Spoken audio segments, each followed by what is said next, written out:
Wow, good morning. Praise the Lord. It's good to see all of us in the house of the Lord. Thank you so much, Pastor Elias. That was a powerful, powerful testimony.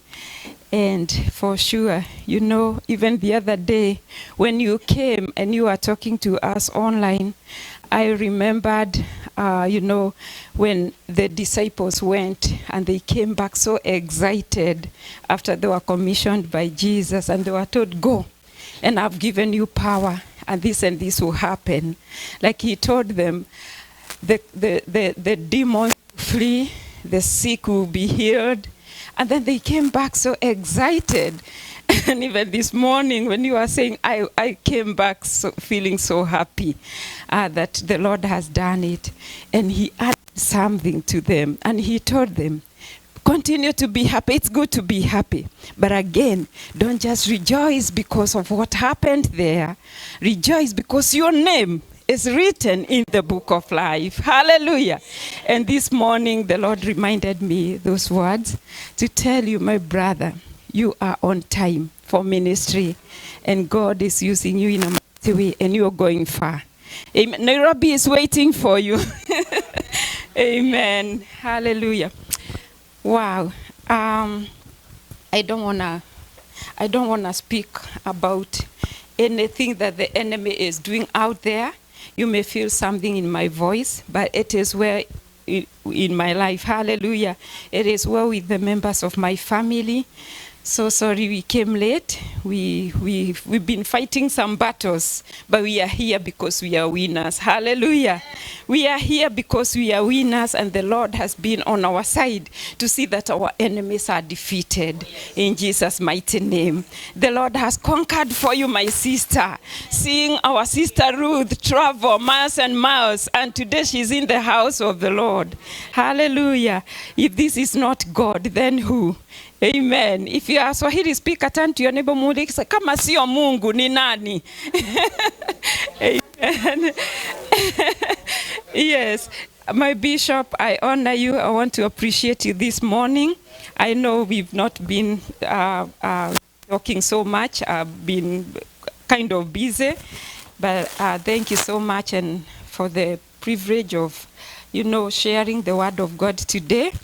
Yes, I honor this altar because it is an altar of God and there is fire of God here. Amen. And all of you servants of God that came to join us this morning, may the Lord bless you so much. Our Reverend Masharia, God bless you. And all the servants of the Lord. Hallelujah.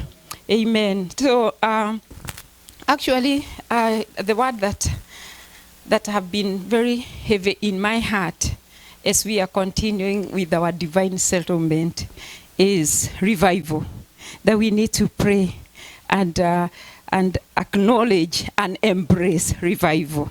Amen. Because it's part of our divine settlement. Hallelujah. Blessed be the name of Jesus. It is part of our divine settlement. Because when we see souls coming, isn't that a divine settlement?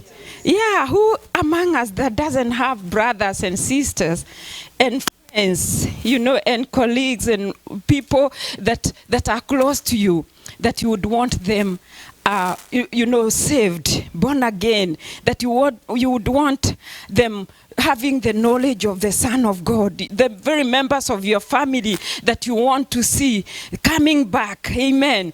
Others have been down there, but you want to see them come back. Blessed be the name of Jesus. We must pray for revival. We must embrace revival. Blessed be the name of Jesus. Hallelujah. And this is what is happening. The Lord is at work. Blessed be the name of Jesus. The prayers that we are praying are yielding. Amen. And we need to push further, to push more. We must birth revival in our year of divine settlement. In Jesus' mighty name. Hallelujah. So today, I want us to look at some aspects of revival and the things that we need and how we need to prepare ourselves and the things that we need to embrace and others that we need to, get out of our way. Hallelujah. Because revival must happen in Jesus' mighty name. Number one, when we ask ourselves, we need to ask ourselves, what is revival? Revival means to bring something back to life or activate, to activate it after it has declined. You see, when you see souls not coming to Christ, when you see people not passionate in preaching the good news of the Lord, it means there is a decline. There is a decline in witnessing. Yeah, there is a decline even in prayers. When you are not praying, things don't happen. Amen. Yesterday in class, we were told, and it was a class discussion, that our God is unchangeable. God is unchangeable. You cannot change God. You cannot bend his heart. And yet he wants people to pray. What do we pray? We pray for the will of God. Amen. There is permissive will of God and the perfect will of God. But it is only in the mind of God. He knows what is his will. He knows what he wants to do. So at a particular time, when there is a move of God in a particular area, it's because God wants to perform miracles. God wants to lift his people. God wants to forgive. God wants to raise. God wants to restore. Hallelujah. And therefore, he will move as we pray. Amen. He wants to see us. Do you want it? Do you really want it? So that he can give you. Amen. I can use an example.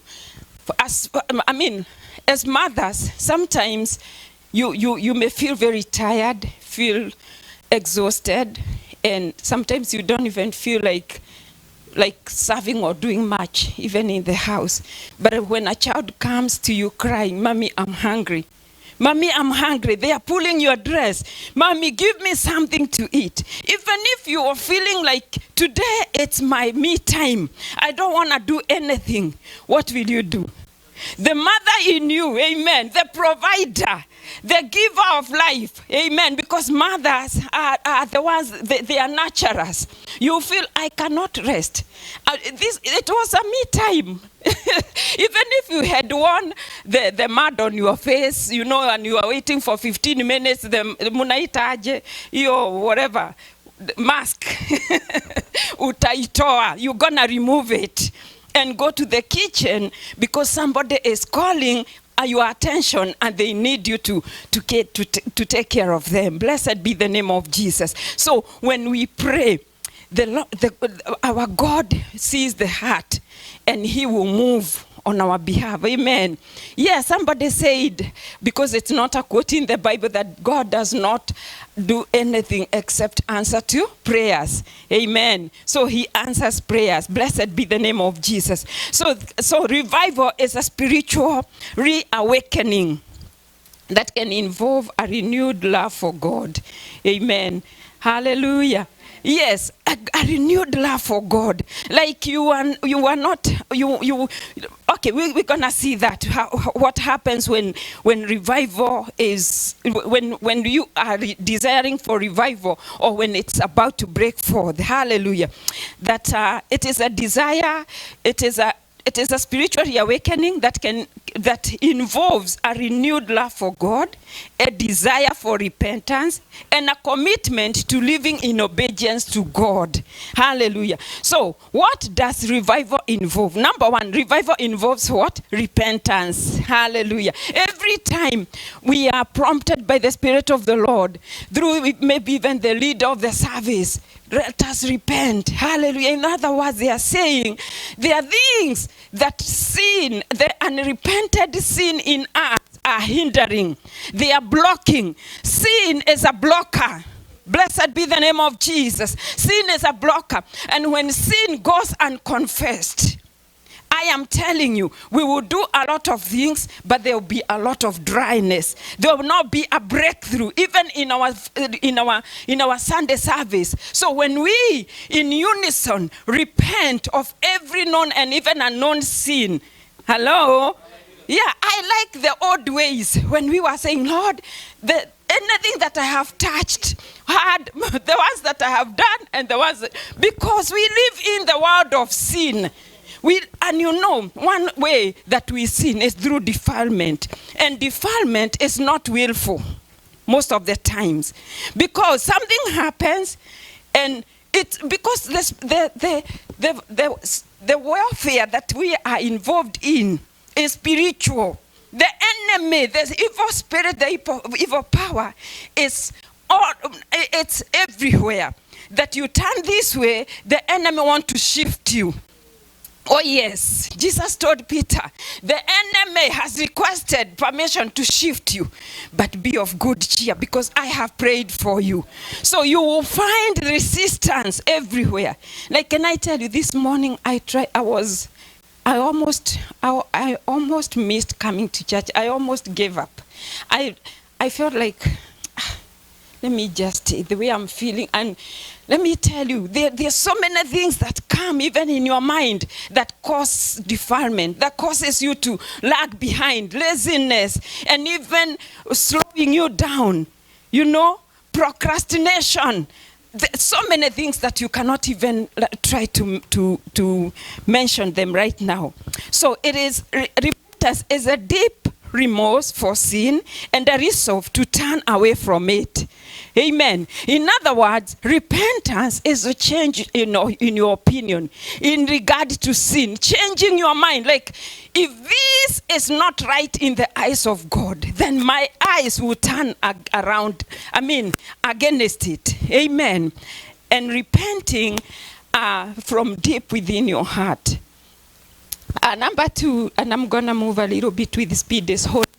Yeah, a desire to be more like God and move away from sin. You see, after repentance, you want as much as possible to stay away from sin. You want to keep your life in check. You want to check every area. Amen. When you speak, you hear a voice behind you. What did you say? Yeah, and you turn very fast away from it. So a life of holiness, blessed be the name of Jesus. Amen. It is possible to live holy, for we are chosen vessels. Hallelujah. A people that belongs to God. And another one is prayer. A call to seek God's presence every time, instantly. Amen. Every instant you are in connection with God. You are in connection with God. Because once you are plugged, your prayer life is plugged off or out of the socket or the source, then you don't have power to function.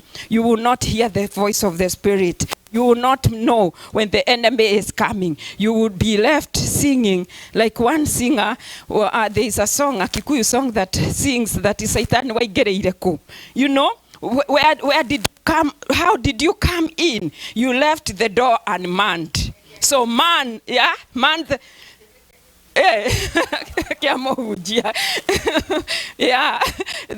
is that Kikuyu song that sings devil, where did you come in? How did you get in here? And you removed the chair or the seat of the preacher and you sat there. You will be left wondering, how did he come? How did he invade my life?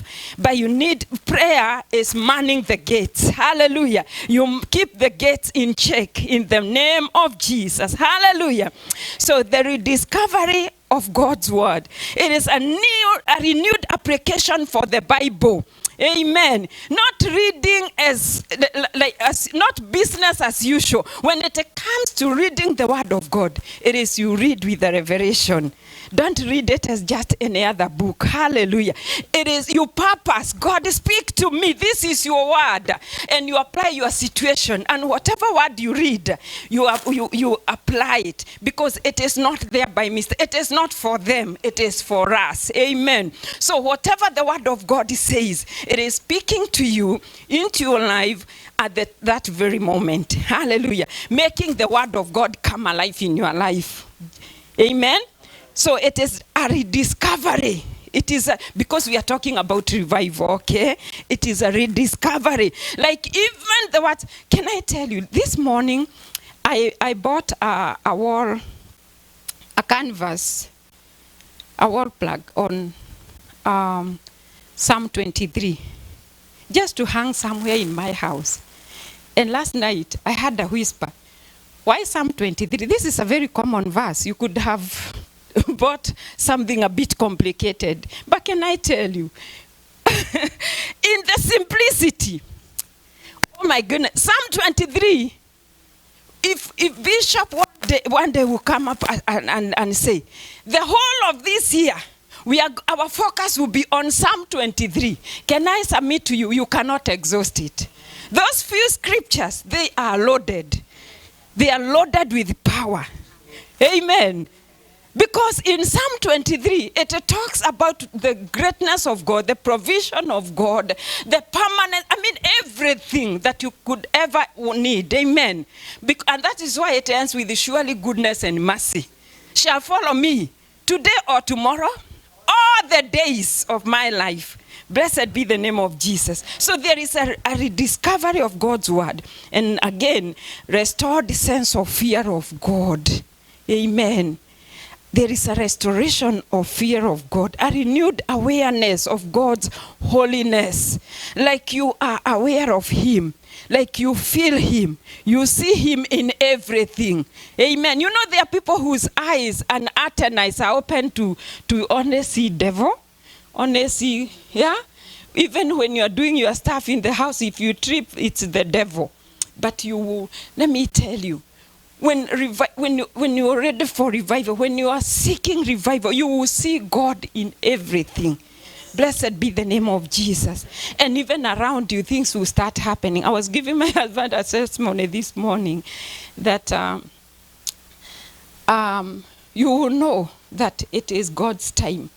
Like for that testimony our brother is giving, and the way the doors are opening for speaking the word of God, when you start seeing things around you happening.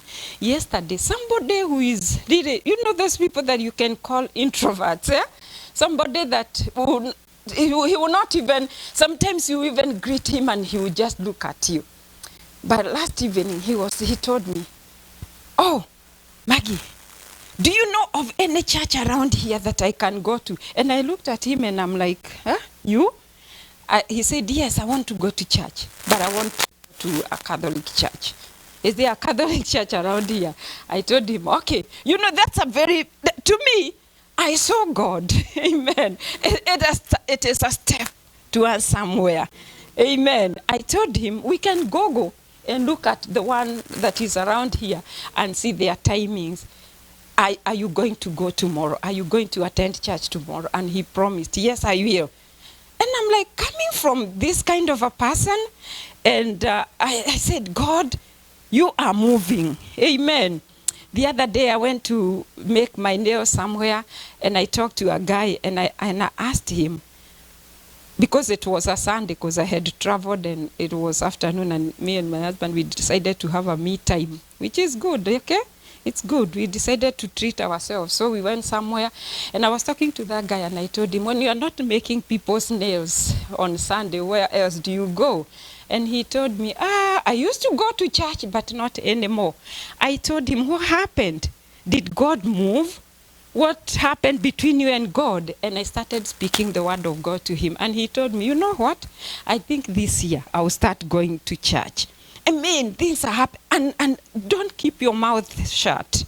Just speak. You see, there is this scripture that says, so put your seed in the ground, in the morning, in the noontime, and even in the evening, because you don't know which one. Yeah, I thank God for my mother tongue, because my shosho used to tell me, otamelithetie datikaka kuhada.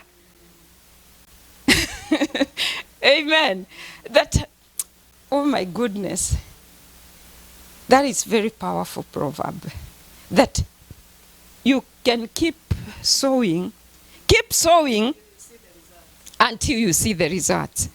If you have any experience in farming, you know that all the seeds that you put to the ground does not always sprout, isn't it?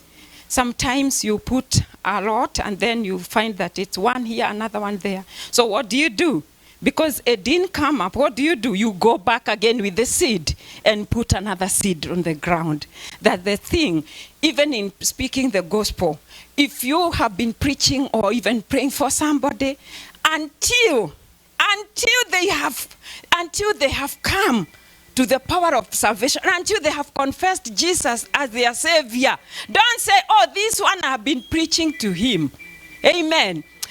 I've been talking to my brother here, and I told him, we've been looking for your daughter. I don't like this thing of when you hear some things more they're happening, the people come back and start celebrating that, oh, the girl has been found. Until we see her and touch her, we will not stop. Because finding somebody, it is touching them and seeing them, not hearing. Amen. Hey, blessed be the name of Jesus. Habakkuk 3:2 said, "Oh Lord, I have heard your speech and was afraid. Oh Lord, revive your work in the midst of the years." Because, yes, I heard, but I want to see it now. Amen. We cannot grow in the fire of yesterday. We want the fire here. Yes. Blessed be the name of Jesus. We want the fire. We want the warmth now. We want to see it happening. Thank God for Azusa. It happened. But we can make our own Azusa here. We can make Federal Way known like Azusa. Blessed be the name of Jesus. Yeah, there's nothing special with Azusa. You don't even know how many bars are in that street. You don't know how many bad stuff that happens around that street. It was just a normal street, just like any other street. Just like 312 here. Hallelujah. But if people can come together and call on the name of God and revival breaks forth, the next day you can see 312 in the newspapers and even in the books of history of things that happened here because some people prayed. Go read about Azusa. It was just, a few people that were spirit-filled, and they moved and they took a step and they prayed. Hallelujah. And things started happening. Blessed be the name of Jesus. So, spiritual rebirth, it is a time when people with no faith find it for the first time. That this one, the rebirth is, people that have never even been to church, the people that have never even known what it is to receive Christ. And now they are hearing it for the first time. Oh, you might be wondering, I know. Do you mean there are people? Yes, I am telling you, there are people who have never heard of the gospel. Even here, we say that America is a first world, yeah, but there are people who are very ignorant as far as the gospel is concerned. Yes. I was surprised. Let me tell you, it's good to go to school, yeah? I'm doing research on unchurched areas in Washington.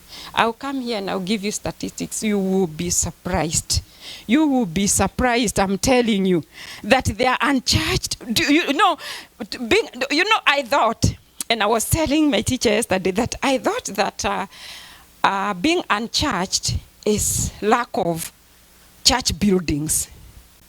Like you don't have church buildings. Unchurched means, regardless of how many church buildings we have, those are just buildings. Don't be deceived. Like in the area I live in, Tacoma, I can count churches. There are so many. But guess what? There are so many people who live just next to church who have never gone to church, who do not even understand what happens there. They know it's a church, but they always thought it is for them. It is just for those people who go there. I don't even know what they go there to do. Am I right, my brother? You talk to somebody and you're like, going to church? Like I went to India and I was asking somebody about a church and he was like, church? To do what? I told him, church of worship, to pray. You know the language, yeah? And then he said, oh, I know one. There is a church of Mary and there is one for a church for Joseph. Which one do you want? I said, oh, you know Mary and Joseph? I said, yeah, take me to that one. Because Mary and Joseph are in the Bible. That tells you that's a biblical church, isn't it? It doesn't matter. So long as there is Mary and Joseph, they were the parents of Jesus. So I told him, take me to that one. And he said, he directed us. But finally, we were able to find a church in the midst of all that confusion of a people who have over 3 million gods, there is a church of Christ, the Church of North India, because that's where we were. And when we got there, let me tell you, when you say hallelujah, hallelujah is a language of heaven. It is universal. We entered there and we had a wonderful time with the people there. And we really rejoiced in the Lord. Hallelujah. Psalm 51:10, it says, create in me a clean heart, O God, and renew a steadfast spirit within me. Can this be our prayer today? Even as we are, pushing for revival. Because a rejuvenation will happen. What is a rejuvenation? It is a time when people with lethargic faith find new energy. Resurrection, a time when people with dead faith find spiritual life again. The psalmist said, create in me a clean heart, God, and renew a steadfast spirit within me. Finally, Isaiah 57:15. I will dwell in the high and lowly place, and also with him who is of a contrite and lowly spirit, to revive the spirit of the lowly and to revive the heart of the contrite. Blessed be the name of Jesus. It cannot happen otherwise. Let's humble ourselves before the Lord and ask in humility. Ask with a renewed zeal, a renewed love for God, a renewed reading of the word of God, a renewed appetite. Hallelujah. Like when you have been fasting and now you come to the end of fasting, sometimes you don't feel like eating. Am I right? You don't feel like eating. But after some times, you feel a renewal of the appetite. Amen. And things start tasting good. For some reason, when we were doing the fasting, my taste buds refused sugar. I was drinking tea without sugar. And I love sugar. I was taking without sugar. And I was saying, oh, I wish this can continue. Because I know, as they say, yeah, and I honor people the nutritionists and all that, when they tell us sugar is not very good for your health, this and this, it's good to make an effort to stay away from such. But I love sugar because to me, I'm like, what is tea without sugar? Tea without sugar, it's just something. I thought that sugar is the one that makes tea. So this time when I started fasting, Bishop, what happened? My taste buds detested sugar. Yeah. So, now let me tell you, I wish, and I prayed, I said, I wish I could stay away from sugar. But the moment I ended the fasting, today, it cannot go down my throat. I don't know what happened. So the love of sugar was renewed. I think I should continue. So no, I tried. I struggled with that. But anyway, the Lord is good. He's my health. Amen. He will make every sugar that I drink in my tea not harm me, but be of health to me in Jesus' mighty name. Amen. But when it comes to a time that I really need to do that, then to God be the glory. Hallelujah. Amen. Amen. Amen. There is something, like I added like 2 minutes. There is something I wanted us to talk about and go through it very fast. The biggest hindrance of our progress in so many areas, it comes as a result of the way we think. The Bible says that as a man thinketh, so he is. Some people are sick today because the way they process the way of their thinking, isn't it? So if we can remove every toxicity from our life, even in our mind, the Lord will also move. Amen. Cleaning our hearts. Because the Bible says that among everything that you care about, linda sana moyo wako, take care of your heart. Because from there, that's where the issues of life flows from. Blessed be the name of Jesus. And I want to talk about toxic thoughts. Just very fast, because I am done. Toxic thoughts. So beware of these thoughts and use these strategies to increase your emotional rest. Because if you are not at rest, even emotionally, I am telling you, even prayer, reading, you cannot. Number one toxic thought is, I will always be alone. You see, when you feel lonely, and when you are alone and feel lonely, because as a result of maybe you're looking for a partner and all that, and you idolize, or embrace this thought of, I will always be alone. That one is a toxic thought, and it need to be taken away from you. Periods of loneliness and feelings of isolation are normal human emotions. However, they become toxic when you think things will always be this way. Like, I will never find someone. I will never find someone to love me. I will never find a partner. And especially this one attacks people around this time. We are in the month of love. We are about to see, lovers celebrating and going out. And now your mind is sky. In 4 days, lovers will be going out for dinners and all that. But I am all alone. I will never find someone to love me. Can you say here ishindwe in Jesus' name? So instead of thinking you will always be alone, focus on building the relationships around you.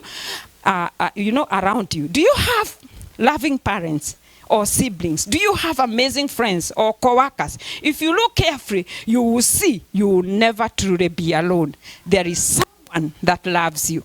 Someone loves you. Amen. Hallelujah. Someone loves you.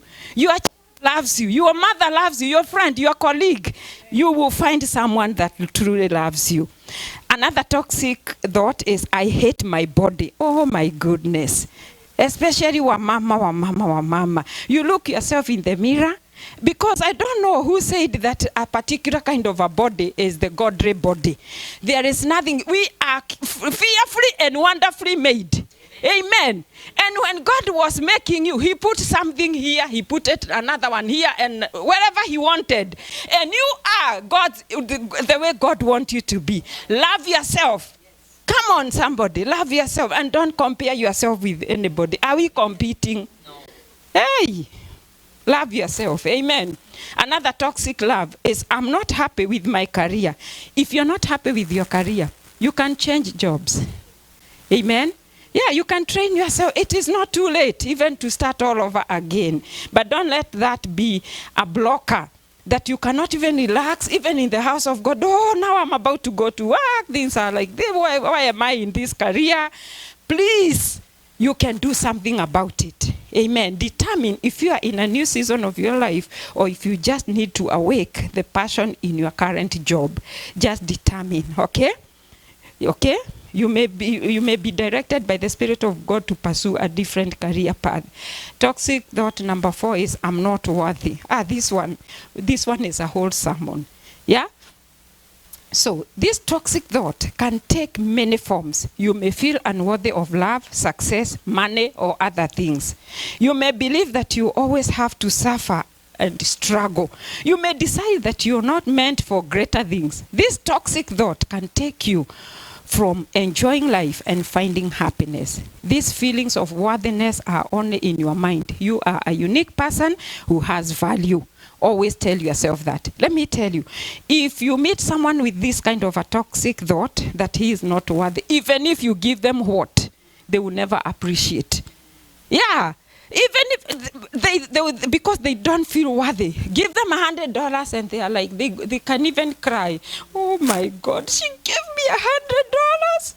Kegunyo, who am I to receive this? I am telling you, you've never seen this kind of people, and you thought that you are doing good to them. You give them a ride in your car, and they are like, oh my goodness, am I smelling? Why did she stop to? I've seen this kind of people. I'm telling you, can we remove this kind of evil and toxic thought? The last one is, I don't have enough. This toxic thought can manifest itself in multiple ways, such as thinking you don't have enough money, skills, talents, or abilities. You may also think you don't have enough connections, friends, or things. Scarcity thoughts stop you from appreciating what you already have around you. that your eyes are only focused on what you don't have, you don't appreciate what you have. Hello, somebody? Yeah, these are the kind that will make you think that grass is greener on the other side. You look around at the other side of the fence and you see very green grass and you are like, oh my goodness. But you can plant your own and make it green. In Jesus' mighty name, amen. So toxic thoughts are easy to create and often hard to eliminate. They can overwhelm you if you aren't careful. If toxic thoughts have gotten hold of you, you must take action to eject them from your mind. Notice when these toxic thoughts arise, and immediately switch that thought to one that's more positive and uplifting. Meditate on scriptures, repeat affirmations, and try the idea above to loosen their grip. Do you need focus time to get well rested in your mind, body, and spirit? Let's be on our feet. And as we are waiting, as we are calling, as we are pushing for revival, may every toxic thought be in our mind, in the mighty name of Jesus. You are the vessel that God want to use to bring revival. You may not be learned or educated, but use what God has given you. Amen. You are enough. Somebody say, I am enough to cause revival in the mighty name of Jesus. Hallelujah. Let's pray in Jesus' mighty name. Come on, lift up your hands. Modernize it so that we can also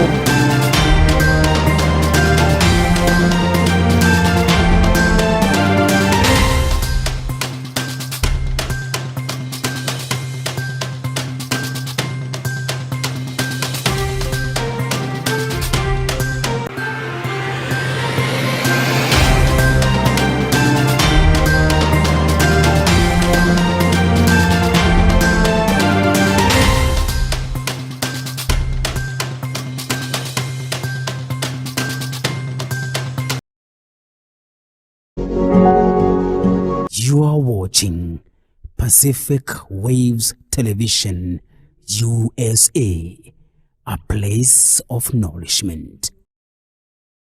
And this is Pacific Wave TV, Seattle, Washington.